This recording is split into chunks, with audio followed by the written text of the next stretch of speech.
முதலாவது நான் அறிமுகமாக சொல்ல வேண்டும் என்று வரும்போது, நாம் இந்த கஸ்தி நாட்கள் என்று சொல்லப்படுகிற வசந்த காலம், அதுதான் புதிய தமிழ். வசந்த கால சிந்தனைகள், துளிர்விடும் கால சிந்தனைகள், செத்து கிடந்த நமக்கு புது வாழ்வு தருகிற சிந்தனைகளை சபைகளிலே அதிகம் சிந்திப்பதற்காக இந்த நாட்கள் கொடுக்கப்பட்டிருக்கிறது. ஞாயிற்றுக்கிழமை கணக்கில் எடுக்காமல் 40 நாட்கள் அதற்கென்று பிரத்யேகப்படுத்தப்பட்டிருக்கிறது. கிறிஸ்மஸுக்கென்று ஒரு நாள் தான் உண்டு. அதற்கு பல நாடுகளில் 3 மாதங்கள் செலவிடுகிறார்கள். நம்ம ஊரில் செப்டம்பர் வந்துவிட்டாலே கிறிஸ்மஸ் ஜோரம் வந்துவிடும். ஆனால் இந்த 40 நாட்கள் ரொம்ப சோகமாக உட்கார்ந்துருப்போம். நம்ம நினச்சதெல்லாம் சாப்பிட முடியலையே அப்படின்னு உட்கார்ந்துருப்போம். சுய வெறுப்புன்னு ஒரு காணிக்கை உண்டியல் கொடுக்குறாங்களே, அப்புறம் உபவாசம் இருக்கணும்னு சொல்கிறாங்களே 40 நாட்கள். இதனை எதன் அடிப்படையில் நாம் செய்கிறோம் என்றால், வரலாற்றில் இயேசு கிறிஸ்து வாழ்ந்த நாட்களில் அவர் என்னவெல்லாம் சிலுவை வரைக்கும் செய்தாரோ அவைகளை நினைவு கூறுகிறோம். அது நல்லதுதான். வரலாற்று தடயங்களை திரும்பி பார்ப்பது நல்லது. ஏனென்றால் கிறிஸ்து ஒரு வரலாற்று புருஷர். இது ஒரு கவிஞனின் கற்பனையில் வடிக்கப்பட்ட ஒரு கதாபாத்திரம் அல்ல. ஜீவனுள்ள ஒரு தேவன் மனித குமாரனாக இந்த உலகத்துக்கு தம்மை காட்டி கொடுத்தார். மனிதர்கள் மத்தியிலே ஒரு பரிசுத்தமுள்ள மனிதன் எப்படி இருக்க முடியும் என்பதை அடையாளப்படுத்தினார். ஆதாமை படைத்த போது அவனை குறித்து தேவனது சித்தம் இன்னது என்பதை உலகத்துக்கு அடையாளம் காட்டி, இதற்காகத்தான் மனிதனை படைத்தேன், மனிதன் செத்து போனான் என்பதை சொல்ல வந்திருக்கிறார். இரண்டாவது, கடவுள் எப்படி இருப்பார், மனிதர்களுக்கு கடவுளை காட்ட வந்தார். ஆகையினால் இனி கடவுளை மனிதன் பார்க்க வேண்டும் என்று தரிசனத்திற்காக காத்திருக்க வேண்டியதில்லை. நான் சொல்ல உங்களுக்கு புரியுதா? அவர் பிரத்யட்சமாக உலகத்திலே வரலாற்றில் 33 ஆண்டு காலம் வாழ்ந்து கடவுள் யார் என்பதை உலகத்துக்கு அவர் அடையாளப்படுத்தினார். 1 யோவான் நிருபத்தில் 1ஆம் அதிகாரத்தில் மிக அழகாக சொல்லுவார், நாங்கள் கண்டதும் கேட்டதும் தொட்டதும் சுவைத்ததும் உணர்ந்ததுமான இயேசு கிறிஸ்துவை உங்களுக்கு சொல்லுகிறோம். உங்களுக்கு புரியுதா? அவரு பக்கத்தில் இருந்தார், அவர் கூட பேசிட்டு இருந்தோம், அவரோடு கூட சேர்ந்து சாப்பிட்டோம், தோள் உரசணும். அது ஒரு இன்பமான அனுபவம். ஆனால் அதில் நாம் மயங்கி போக வேண்டியதில்லை. ஏனென்றால் பேதுரு எழுதின நிருபத்தில் பேதுரு என்ன சொல்லுகிறார், நாங்கள் அவரை மறுரூப மலையிலே பார்த்தோம். அதுதான் அவருடைய பூரண மகிமையிலே. அதுவும் 3 சீஷர்கள் பார்த்தது. நான் சொல்றது உங்களுக்கு புரியுதா? 17ஆம் அதிகாரத்தில் மத்தேயுவிலே வாசிக்கிறோம். மலைக்கு அழைத்து செல்கிறார். அவர்களுக்கு முன்பாக சில நொடி பொழுது அவருடைய பூரண மகிமையிலே வெளிப்படுத்துகிறார். அதாவது மத்தியான வெயிலில் எப்படி இருக்குமோ அப்படிப்பட்ட ஒரு பெரும் வெளிச்சத்திலே அவரை நாங்கள் பார்த்தோம் என்று சொல்கிறார். ஆனால் அதை சொல்லிவிட்டு அதை விட மேலான வெளிச்சம் வேதத்தில் நமக்கு இருக்கிறது என்று சொல்லுகிறார். எனக்கு அந்த பகுதி ரொம்ப இஷ்டமான பகுதி. அப்போ வேதம் நமக்கு இயேசு கிறிஸ்துவை மிக தெளிவாக காண்பிப்பதற்கென்று கொடுக்கப்பட்டிருக்கிறது.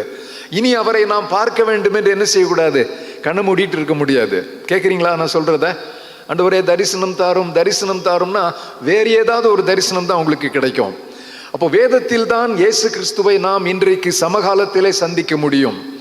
பிதா எப்படிப்பட்டவராக இருப்பார் என்பதை வரலாற்றில் அடையாளம் காட்டுவதற்கு இயேசு கிறிஸ்து வெளிப்பட்டார். ஆக இந்த கஸ்தி நாட்கள் என்று சொல்லப்படுகிற நாட்களில் இயேசு கிறிஸ்து உபவாசித்ததினால் நாங்கள் உபவாசிக்கிறோம் என்று அவருடைய வரலாற்று நிகழ்வுகளை மட்டும் நினைவு கூறுவதல்ல, அதனுடைய உட்பொருளை நாம் அறிந்து கொள்ள வேண்டும். ஒன்றை நான் உங்களுக்கு வலியுறுத்த விரும்புகிறேன். 4 சுவிசேஷங்களும் இயேசு கிறிஸ்துவை குறித்த வரலாற்று பதிவுகள், ஹிஸ்டாரிக்கல் டாக்குமெண்டேஷன். 4 சுவிசேஷங்களும் அவரை குறித்த வரலாற்று பதிவுகள். இது நமக்கு தெரியணும். அந்த வரலாற்று பதிவுகளை மட்டும் நாம் தெரிந்திருந்தால் போதாது, அதற்கான விளக்கம் நிருபங்களில் சொல்லப்பட்டிருக்கிறது. சுவிசேஷத்தில் வர்ணிக்கப்பட்ட இயேசு கிறிஸ்து அவர் என்ன செய்தார், எதற்காக வந்தார், என்ன சம்பாதித்தார் என்பதற்கு தெளிவான விளக்கம் கொடுப்பது நிருபங்கள். ஆகினால் நிருபத்தில் தான் இயேசு கிறிஸ்து எதற்காக இந்த உலகத்திற்கு வந்தார் என்பதற்கான விளக்கம் சொல்லப்பட்டிருக்கிறது. இந்த வரப்போற பெரிய வெள்ளிக்கிழமை இன்னைக்கு என்ன செய்வோம்? அவர் சிலுவையில் பட்ட பாடுகளை, வேதனைகளை, அவர் சொன்ன கூற்றுக்களை எல்லாம் நாம் யோசிப்போம். ஆனால் எதற்காக சிலுவைக்கு போனார் என்பதை நிருபங்கள் தான் நமக்கு கற்றுக் கொடுக்கிறது. ஆகினால இதை நீங்கள் புரிந்து கொண்டால்தான் கிறிஸ்துவை நீங்கள் நன்றாக புரிந்து கொள்வதற்கு, அறிந்து கொள்வதற்கு, அனுபவிப்பதற்கு வாய்ப்பாக இருக்கும்.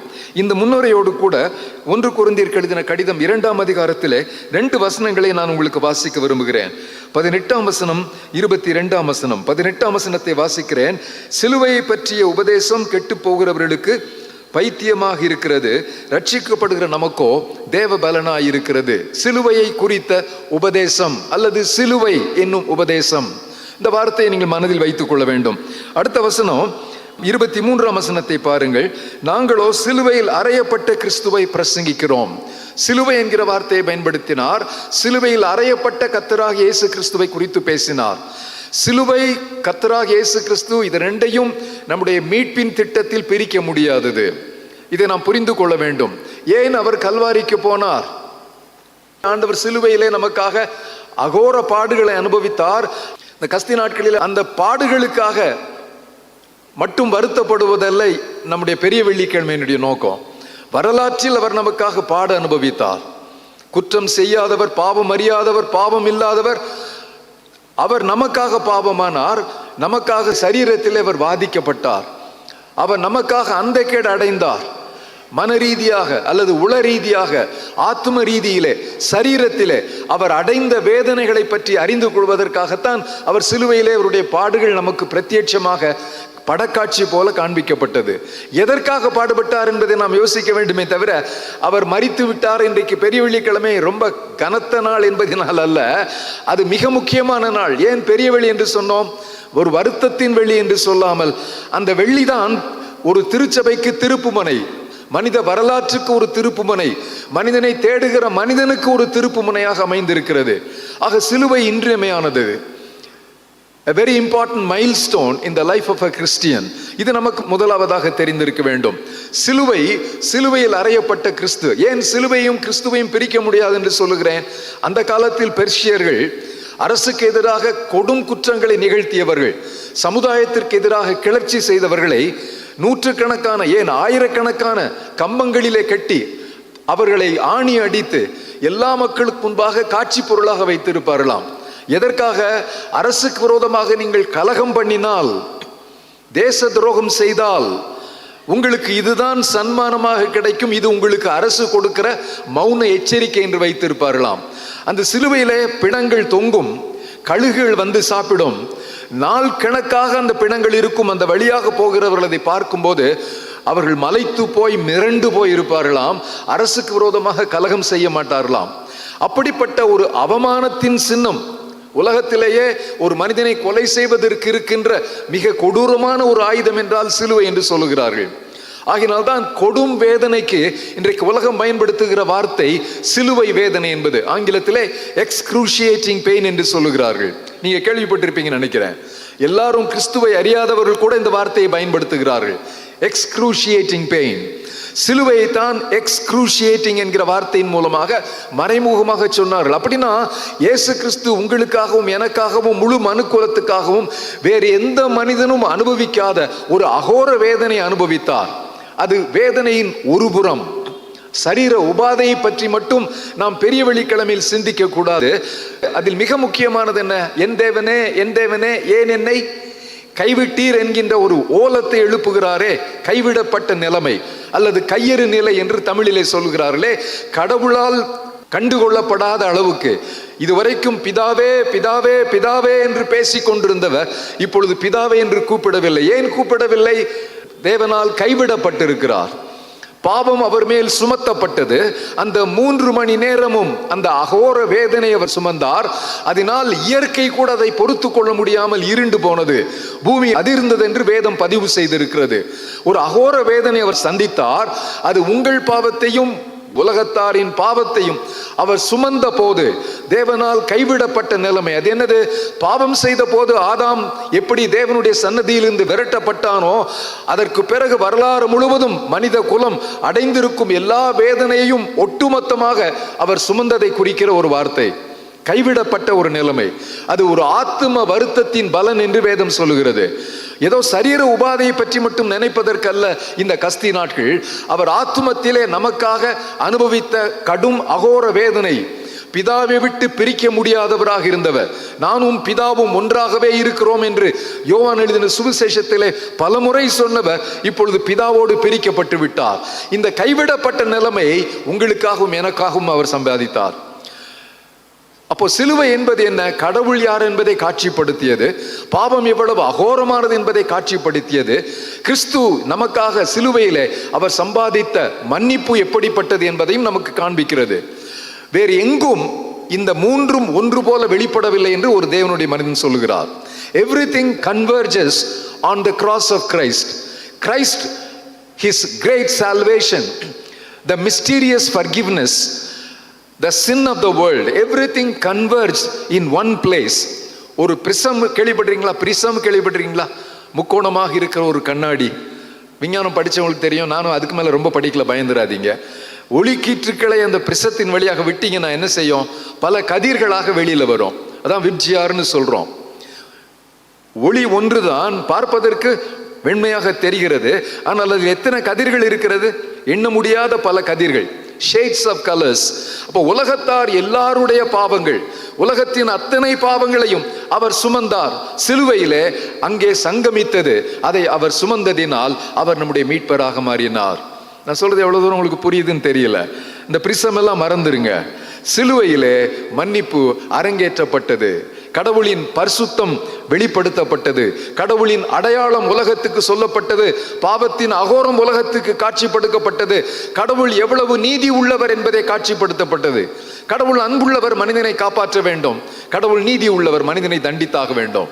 நான் சொல்ல உங்களுக்கு புரியுதா? பாவம் செய்த மனிதன் சாகவே சாக வேண்டும் என்றுதான் வேதம் சொல்லுகிறது. அப்போ மனிதனை ஆண்டவர் தண்டித்து ஆக வேண்டும். பாவத்தின் சன்மானம் மோட்சமா நரகமா? மரணம் என்று வேதம் சொல்லுகிறது. கடவுள் கோபக்காரர். நிறைய பேர் கடவுள் கோபப்பட மாட்டார் நினைக்கிறாங்க. அவர் அன்புள்ளவர், அவருடைய மறுபக்கம் கோபக்காரர். அவர் எவ்வளவு அன்புள்ளவரோ அவ்வளவு கோபம் உள்ளவர். அவர் பாவத்தை சகிக்க கூடாதவர், பாவியை நேசிக்கிறவர். இது எப்படி ரெண்டும் ஒரே நேரத்தில் நடக்க முடியும்? கடவுள் நீதி உள்ளவர், மனிதனை தண்டித்தே ஆக வேண்டும். அதே நேரத்தில் அவர் அன்பாகவே இருக்கிறார், மனிதனை காப்பாற்றியே ஆக வேண்டும். எப்படி முடியும்? இதைத்தான் சிலுவையிலே ஆண்டவர் நிகழ்த்தினார். தம்முடைய குமாரனாகிய இயேசு கிறிஸ்துவை உலகத்துக்கு பிரதிநிதியாக அனுப்பி நம் சார்பாக நமது பாவ பழிகளை அவர் மேல் சுமத்தி நியாயாசனத்திலே பிதா அமர்ந்திருக்கிறார். குற்றவாளியின் வரிசையிலே நம் சார்பாக கிறிஸ்து நிற்கிறார். நான் சொல்ல உங்களுக்கு புரியுதா? இந்த பவர் ஆஃப் அட்டர்னின்னு சொல்லுவாங்க. நீதிமன்ற வழக்கு சொல்லுது. ஒரு மனிதனுக்காக இன்னொருவர் போய் வாதாடுவது பவர் ஆஃப் அட்டர்னி. எனக்கு வாதாடுவதற்கு கூட எனக்கு என்ன இல்லை, திறன் இல்லை. இப்ப என் சார்பாக பாவிகளின் பிரதிநிதியாக இயேசு கிறிஸ்து கல்வாரிக்கு போனார். There is a place for substitution and representation. அவர் எனக்கு பதிலாக சிலுவைக்கு சென்றார். பிதாவின் சமூகத்தில் எனக்கு பதிலாக பிரதிநிதியாக நின்று வழக்காடினார். ரெண்டையும் ஒரே நேரத்திலே சிலுவையிலே அவர் நிகழ்த்தினார். இதை நீங்கள் கொஞ்சம் இன்றைக்கு இரவிலே யோசித்து பார்க்க வேண்டும். ஒரே நேரத்தில் கடவுளுடைய நீதியை நிலைநாட்டினார். எப்படி நிலைநாட்டினார்? கடவுளின் தண்டனை தன்மேல் ஏற்றுக்கொண்டார். ரோமருக்கு எழுதின நிருபம் 5ஆம் அதிகாரத்திற்கு உங்களுடைய கவனத்தை திருப்பும்படி கேட்கிறேன். அந்த அதிகாரத்தில் தான் மிக தெளிவாக இதே பவுல் அப்போஸ்தலன் பேசுகிறார். என்ன பேசுகிறார்? ஒரு மனிதன் மூலமாக எப்படி இந்த உலகத்துக்குள் பாவம் வந்தது. He is our regal representation.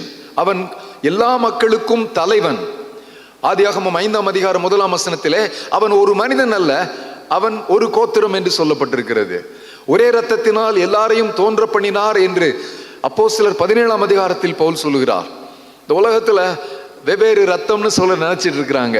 எல்லாரும் ஒரே ரத்தத்தினால் தோன்ற பண்ணினோம். அது உங்களுக்கு தெரியுமா? இந்த கம்யூனியனுக்கு நம்ம போறோமே எதுக்காக?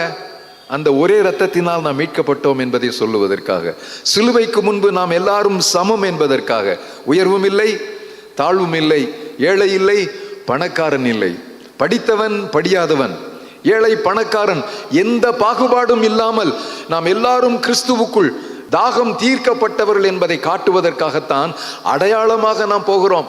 இதை நாம் புரிந்து கொண்டால் ஒரே இரத்தத்தினால் தோன்ற பண்ணின நமக்காக தம்முடைய ஒரே இரத்தத்தை அவர் சிந்தி நமக்காக பாவ மன்னிப்பை, மீட்பை, நித்திய ஜீவனை அவர் சம்பாதித்திருக்கிறார். ஆக மனித ஜாதிக்கு தலைவன் ஆதாம், அவன் மூலம் உலகத்துக்குள் பாவம் பிரவேசித்தது. அந்த வசனத்தை நான் வாசித்தால் உங்களுக்கு எளிமையாக இருக்கும் நினைக்கிறேன். 14ஆம் வசனத்தை பாருங்கள். 5:14. அப்படி இருந்தும் மரணமானது ஆதாம் முதல் மோசே வரைக்கும் ஆதாமின் மீறுதலுக்கொப்பாய் பாவம் செய்யாதவர்களையும் ஆண்டு கொண்டது. ஆதாம் பாவத்துக்கும் எங்களுக்குமே சம்பந்தம் இல்லை நம்ம சொல்றோம். எப்படி எங்களை தண்டிக்கலாம்? இல்ல, ஆதாமின் பாவத்துக்காக அவர் கல்வாரிக்கு போனார். ஆதாமுக்குள் இருந்த அந்த ஜென்ம சுபாவம், the sin nature, the DNA, the sinful DNA. நாம் எல்லாரும் பாவம் செய்வதற்கு காரணம் பாவம் செய்வதனால் பாவி அல்ல, நாம் பாவிகளாக இருப்பதினால் பாவம் செய்கிறோம். அது உங்களுக்கு தெரியும் இல்லையா? பிறக்கும் போதே நான் பாவத்தில் பிறந்தேன் என்று தாவீது சொல்கிறானே, அதனுடைய பொருள் என்ன? நான் பிறந்ததிலிருந்து பாவியாக இருக்கிறேன் என்பதுதான் பொருள். பிறந்தது முதல் எனக்குள் பாவத்தின் விஷ வித்து இருக்கிறது. எனக்கு விரோதமாக போராடுகிற இன்னொரு பிரமாணத்தை என் சரீரத்திலே காண்கிறேன் என்று ரோமருக்கு எழுதின நிருபம் 7ஆம் அதிகாரத்திலே பவுல் சொல்கிறார். நான் விரும்புகிற நன்மையை செய்யாமல் வெறுக்கிற தீமையை செய்கிறேன். எனக்குள் ஒரு முரண்பாடு இருக்கிறது. உங்களை பத்தி என்ன பத்தி தான் பேசிட்டு இருக்கேன். நான் யாரையோ பத்தி பேசுறேன்னு நினைச்சிட்டு உட்கார்ந்துருக்கீங்கல்ல. நம்முடைய நிலைமை தான் இது. நமக்குள் நன்மை வாசம் செய்யவில்லை. நாம் பலனற்றவர்களாக இருந்தோம். ரோமர் 5ஆம் அதிகாரம் 6ஆம் வசனத்தை வாசிக்கிறேன். நாம் பலனற்றவர்களாக இருக்கும் போதே குறித்த காலத்தில் கிறிஸ்து அக்கிரமக்காரருக்காக மரித்தார். 8ஆம் வசனத்தை பாருங்கள். நாம் பாவிகளாக இருக்கையில் கிறிஸ்து இயேசு நமக்காக மரித்ததினாலே தேவன் நம்மேல் வைத்த அன்பை விளங்க பண்ணினார். 10ஆம் வசனத்தை வாசிக்கிறேன். நாம் தேவனுக்கு சத்துருக்களாய் இருக்கையில் அவருடைய மரணத்தினாலே அவருடனே ஒப்புரவாக்கப்படுவோமானால். 3 கண்டிஷன்ஸ் சொல்றாரு. நாம் பாவிகள், நாம் பலனற்றவர்கள், நாம் தேவனுக்கு பகைஞர்களாக இருந்தோம். இதுதான் நம்முடைய பயோடேட்டா, இதுதான் நம்முடைய ரெஸ்யூம். நம்ம பத்தி சொல்லணும்னா பீற்றிக் கொள்வதற்கு ஒன்றுமே இல்லை. நாம் பாவிகள், பாவத்தை செய்ய திறமை இருக்கிறது, விட்டு விடுவதற்கு நமக்கு பலன் இல்லை, சத்துவம் இல்லை. நாம் தேவனுக்கு அதனால் சத்துருக்களாக மாறிவிட்டோம். எவ்வளவுதான் பக்தியாக இருந்தாலும் இயேசு கிறிஸ்து எனக்காக மரித்தார் என்று ஏற்றுக்கொள்ளாதவர்கள் ஆலயத்துக்குள் வந்தாலும் சரி வராவிட்டாலும் சரி அவர்கள் தேவனுக்கு சத்துருக்கள் என்று சொல்கிறார். அப்போ ஒரு மனிதன் மூலமாக இந்த உலகத்துக்குள் பாவம் வந்தது. பாவம் பாவத்தை உற்பத்தி செய்கிறது. We commit sin because we are sinners by birth. The sin of one man, it breeds sin again and again. உலகத்தில் பாவம் இன்றைக்கு பிரவாகித்திருப்பதற்கு காரணம் என்ன? பாவம் பாவத்தை பிறப்பிக்கும். ஆகினால் உலகமெங்கும் பாவத்தினால் நிறைந்திருக்கிறது.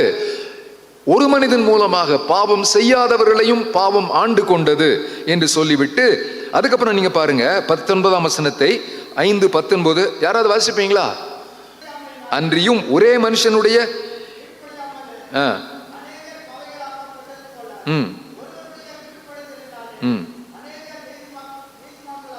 ஒருவனுடைய கீழ்ப்படியாமையினால் பாவம் உலகத்துக்குள் பிரவேசித்ததற்கு காரணம் என்ன?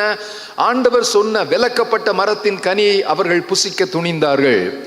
அந்த மரத்தினுடைய பிரச்சனை என்ன? கடவுள் இல்லாமல் நீ வாழலாம் என்பதுதான் பிசாசு அவர்களுக்கு போதித்த பாடம். நீ என்ன அவரை போய் பார்க்கணுன்ற? அந்த மரத்தை உனக்கு கொடுக்கலன்னா ஏதோ உனக்கு மறைக்கிறாரு. ஜீவனுக்குரிய விருட்சத்தை பக்கத்தில் வைத்திருக்கிறார், மற்ற எல்லா விருட்சத்தையும் நீ உண்ணலாம் என்று சொன்னவர் இந்த விருட்சத்திற்கு கீழாக நீ வரும்போது எதற்காக அந்த விருட்சத்தை வைத்தார் உங்களுக்கு தெரியுமா? எதற்காக அந்த மரத்தை வச்சாரு? வாலிப கூட்டங்களில் பேசினா பையங்க சொல்லுவாங்க, அந்த மரத்தை மட்டும் ஆண்டவர் வைக்கலான்னா அந்த உலகத்துக்குள்ள பாவம் வந்திருக்குமான்னு கேட்பாங்க. ரொம்ப புத்திசாலிகள் போல. நீங்களும் அப்படி கேட்டிருக்கீங்களா? விலக்கப்பட்ட மரத்தை வைத்ததற்கு காரணம் என்ன? அந்த மரத்துக்கு கீழே மனிதர்கள் வந்து நிற்கும் போது என்ன செய்யணும்? ஆதாம் வந்து நிற்கும் போது எனக்கு மேல் ஒருவர் இருக்கிறார், அவர் எனக்கு ஆணை பிறப்பித்திருக்கிறார், எல்லாவற்றையும் ஆண்டு கொள்ளலாம் அனுபவிக்கலாம் என்று சொன்னார். ஆனால் எனக்கு மேல் ஒருவர் இருக்கிறார் என்பதை அறிக்கை செய்வதற்கு வந்திருக்கிறேன். அவர் என்ன சொன்னார்? நீ எனக்கு கீழ்ப்படிந்தால் சகலமும் உனக்கு கீழ்ப்படியும். நீ கீழ்ப்படிய மறுத்தா ஒன்னும் கீழ்ப்படியாது. உலகத்தில் கீழ்ப்படியாமல் இருப்பதற்கு காரணம் என்ன? மனிதன் கடவுளுக்கு கீழ்ப்படியவில்லை. அது உங்களுக்கு தெரியுதா? எந்த ஆட்சி வந்தாலும் மனிதன் இப்படித்தான் இருப்பான். கீழ்ப்படியாமைக்கு காரணம் என்ன? தேவனுக்கு தலை வணங்குவதற்கு மனிதனுக்கு மனமில்லை, ஆங்காரம் இருக்கிறது. என்னால் முடியும், கடவுள் எனக்கு தேவையில்லை. இந்த ஆங்காரத்தின் நிமித்தமாகத்தான் என்ன செய்தான்? அது ரொம்ப பாவம் ரொம்ப அருகில் இருந்ததாம். அருகில் இருந்தது, அழகாக இருந்தது, புசிப்புக்கு ஏற்றதாக இருந்தது, கண்களுக்கு பிரியமாயிருந்தது. It seduced their eyes, their feelings were invigorated. அதை பார்த்தோன்னு அவங்களுக்கு ஒரு பெரிய ஆசை வந்தது, இச்சிக்கப்படத்தக்கதாக இருக்கிறது. It is reachable. Sin is always beautiful, sin is always reachable, but the end is unfortunately terrible. ஆண்டவர் என்ன செய்தாரு? அந்த ஏதேன் தோட்டத்தில் இருந்தவர்களை என்ன பண்ணாரு? துரத்தி அடிச்சாரு. அப்போ மனிதன் தான் வலிய பாவத்தை தேடிக்கொண்டான். மரத்துக்கு பிரச்சனை இல்லை, அந்த கனியை புசிக்க கூடாது என்று சொன்ன கட்டளை அவர் மீறினதினால் இப்போ ஆண்டவர் என்ன சொன்னாரு? தன்னுடைய குமாரனை உலகத்துக்கு அனுப்பினார்.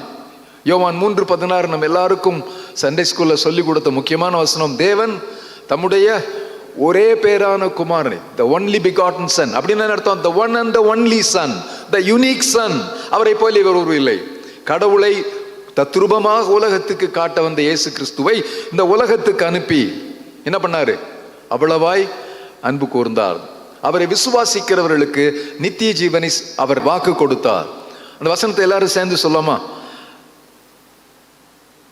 3:16 அவருடைய நாமத்தின் மேல் விசுவாசிக்கிறவன் எவனோ அவன் கெட்டு போகாமல், ஆங்கிலத்திலையும் சொல்லலாம், நித்திய ஜீவனை அடையும்படிக்கு அவரையே தந்தருளி இவ்வளவாய் இவ்வளவாய் இவ்வளவாய் உலகத்தை அன்பு கூர்ந்தார். எவ்வளவு அன்பு கூர்ந்தார்?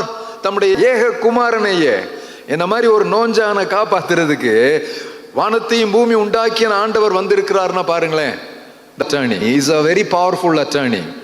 எனக்கு பதிலாக வந்திருக்கிற பதிலாள் ஒரு நோஞ்சான் அல்ல, முழு மனுக்குலத்தின் பாவத்திற்காக வந்த பிரதிநிதி, நமக்காக வந்த பரிகாரம்.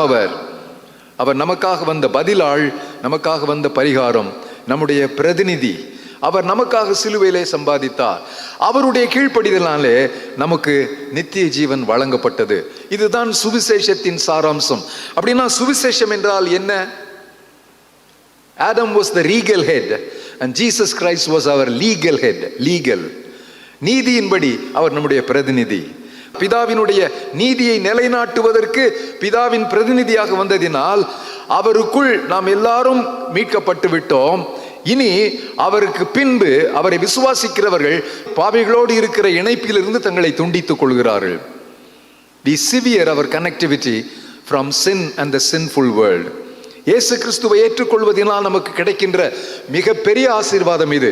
இதை இன்றைக்கு இரவிலே நீங்கள் அசை போட வேண்டும் என்று விரும்புகிறேன். தேவாவியால் தூண்டப்பட்டவர் அனலான மக்கள், மீட்பர் இயேசுவின் சிநேகமானவர் அனலான மக்கள், தேவ கட்டளை கீழ்ப்படிந்தவர் அனலான மக்கள், வானளாவிய காட்சி பெற்றவர் அனலான மக்கள். அபாகா அபாகா அபாகா அபாகா